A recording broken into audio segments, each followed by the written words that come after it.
দরবেশ নাকি একজন পাওয়া গেছে 400 কোটি টাকা। আমি দেখে একটা পুরাতন দরবেশকে আমরা বিদায় করলাম, আরেকটা নতুন দর্শক 400 কোটি টাকা এক খাত থেকে নিয়েছে, তাকে আবার বহিষ্কার করছে। বন্ধুরা, ষড়যন্ত্র হচ্ছে গণতন্ত্রের বিরুদ্ধে।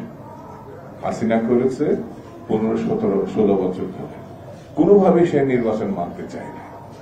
একটা জালিয়াতি নির্বাচন করে বারবার তার চেহারা দেখলে মনে হয় যে একটা, বললে তো আপনারা অনেকে হয়তো অখুশি হতে পারে, ডাইনি সুলভ চেয়ার।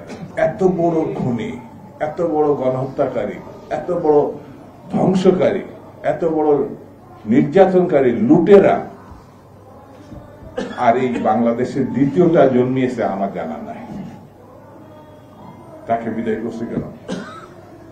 গণতন্ত্রের প্রত্যাশায় এখনো যদি ভোটের কথা দাবি জানাতে হয়, এর থেকে লজ্জাস করার কোন ঘটনা আসে।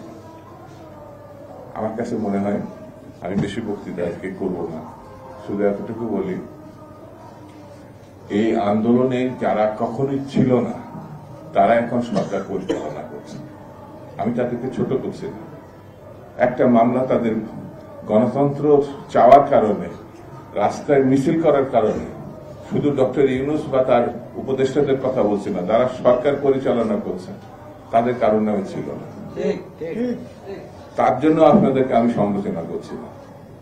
ভালো কাজ একটা করে যান, ইতিহাসে আপনাদের স্বর্ণাক্ষরে আপনাদের নাম থাকবে। সেটা হচ্ছে একটা নির্বাচন দেন। বিএনপিকে জিতানোর জন্য না, আমি বিএনপি করে বলে বলছি না, বিএনপি ছাড়া কোন দ্বিতীয় দল নেই বাংলাদেশ পরিচালনা, কোন দল নেই। কারণ এই বিএনপি গণতন্ত্রের জন্য আন্দোলন করেছে, যত ত্যাগ স্বীকার করেছে, যত নির্মমতার মুখোমুখি হয়েছে, নির্যাতনের মুখোমুখি হয়েছে।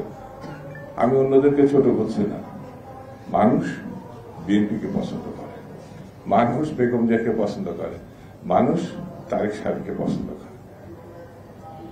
আল্লাহ হয়তো মেহেরবান, আগামী ভবিষ্যতের প্রধানমন্ত্রী তিনিই নির্ধারণ করে রেখেছেন, সেটা বিএনপির মধ্যে থেকেই আসে।